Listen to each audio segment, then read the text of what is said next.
సరే ఒకసారి వెలుగులో ఉన్నటువంటి హెడ్లైన్ చూద్దాం. వెలుగులో చాలా అంశాలే కనబడతా ఉన్నాయి. ఇక్కడ మనకు చూస్తే వెలుగులో పాక్ నుంచి దిగుమతులు బ్యాన్ అంటూ ఒక వార్త కనిపిస్తుంది.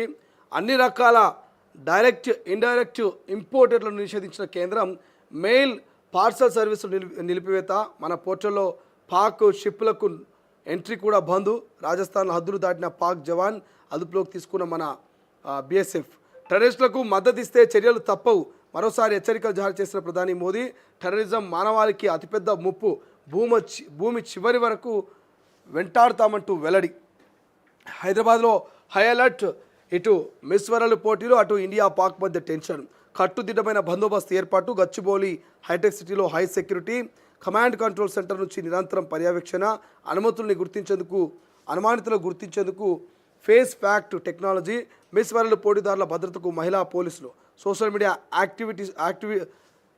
మీడియా యాక్టివిటీపై పోలీసుల నజర్. రెచ్చగొట్టే పోస్టింగ్స్, ఫేక్ న్యూస్ని గుర్తించేందుకు స్పెషల్ టీమ్స్ అంట. సో మనం ఇంతకుముందు చెప్పుకున్నాం కదా,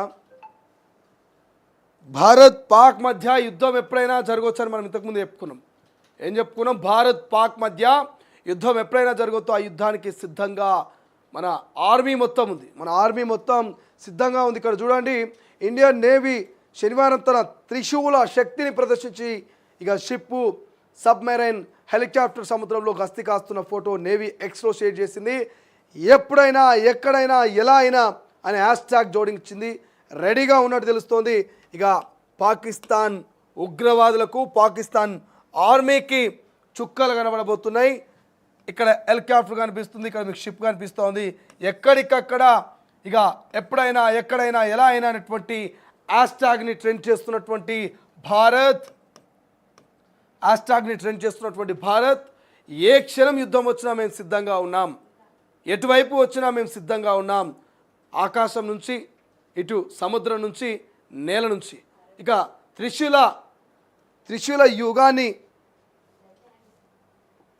త్రిశూల ప్లాన్ని అమలు చేయబోతున్నట్టు తెలుస్తోంది. సో దానికి సంబంధించినటువంటి వార్త మనం చూస్తున్నాం. ఇప్పటికే అన్ని రకాల పార్సల్స్ని, ఇంపోర్టెడ్లను అన్నీ కూడా కేంద్ర ప్రభుత్వం నిషేధించింది. మెయిల్, పార్సల్ సర్వీసులన్నీ కూడా నిలిపివేస్తూ మన పోర్టల్ని అలర్ట్ చేస్తుంది. పాకిస్తాన్ షిప్పుల్ని ఎంట్రీ చేయిస్తుంది అట. అసలు మన బార్డర్కి, మన పోర్ట్లోకి అసలు ఎంట్రీ కూడా కానివ్వట్లేదట. సో టెర్రరిస్టులకు మద్దతు ఇస్తే చర్యలు తప్పవని చెప్తున్నటువంటి మోడీ, భూమి చివరి వరకు వేటాడతాం, ఎక్కడున్నా జల్లెడ పట్టి టెర్రరిస్టుని మాత్రం ఖచ్చితంగా ఎన్కౌంటర్ చేస్తాం, ఖచ్చితంగా కాల్చి వేస్తామంటూ చెప్తున్నాడు మోదీ. సో ఈ నేపథ్యంలోనే హైదరాబాద్ అలర్ట్ అయినట్టు తెలుస్తుంది. హైదరాబాద్లో ప్రధానంగా అందాల పోటీలు ఉన్నాయి. ఓవైపు భారత్ పాక్ సంబంధించినటువంటి యుద్ధం జరిసే ఛాన్స్ ఉంది కాబట్టి మరి హైదరాబాద్ అనేది మహానగరం. ఈ హైదరాబాద్లో ఎంతోమంది వస్తుంటారు, పోతుంటారు. ఎన్నో రకాల బిజినెస్లు, ఎన్నో రకాల కంపెనీలు, ఎంతో వ్యవస్థ, ఎంతో ఆర్థికంగా మరి హైదరాబాద్ అనేది చాలా బిగ్గెస్ట్ సిటీ కాబట్టి అటువంటి సిటీలో ఎటువంటి అవాంఛనీయ సంఘటన జరగకుండా, బాంబ్ బ్లాస్టులు జరగకుండా, ఉగ్రవాదులు ఎంట్రీ ఇవ్వకుండా, ఇతర ఏ యాక్టివిటీస్ జరగకుండా మరి పోలీసులు హై అలర్ట్ ఉన్నట్టు తెలుస్తుంది. ప్రధానంగా గచ్చిబౌలి, హైటెక్ సిటీ లాంటి ప్రాంతాల్లో నిఘా నీడబెట్టినట్టు తెలుస్తుంది. ఓల్డ్ సిటీ లాంటి ప్రాంతాల్లో నిఘా నీడబెట్టినట్టు తెలుస్తుంది. కమాండ్ కంట్రోల్లో వందలాది మంది పోలీసులు నిత్యం హైదరాబాద్ నగరంలో జరుగుతున్నటువంటి అన్ని అంశాల గురించి సీసీటీవీలు చూస్తూ ఫేస్, ఇక చూడండి,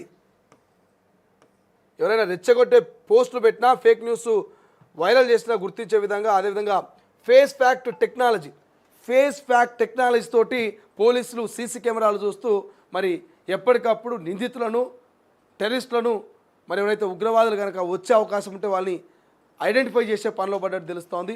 సో నిఘా నీడలో, హై టెన్షన్లో హైదరాబాద్ ఉందని చెప్పుకోవచ్చు మనం. అటు భారత్ పాకిస్తాన్ యుద్ధం నడుస్తుందా నడవదా అనేది పక్కన పెడితే అందరికీ రక్తం మరుగుతున్నది, రోమాలు నెక్కబరుస్తున్నాయి. భారత్లోకి చొరబడి దాదాపు 30 మంది మన భారతీయుల్ని పొట్టన పెట్టుకున్న ఉగ్రవాదుల్ని, టెర్రరిస్టుల్ని, పాక్ని ఖచ్చితంగా ముక్కలుగా నార్కిన తప్పు లేదనేటువంటి భావనతో ప్రతి ఒక్క భారతీయుడు ఉన్నాడు. సో మరి అటువంటి భారత్ రివెంజ్ని తీర్చుకునేందుకు సిద్ధంగా ఉంది. కానీ ఏ క్షణం, ఎప్పుడు, ఏంటనేది ఇంకా కన్ఫర్మ్ కాలేదు. బట్ రివెంజ్ మాత్రం ఉంటుందనేది స్పష్టంగా తెలుస్తోంది.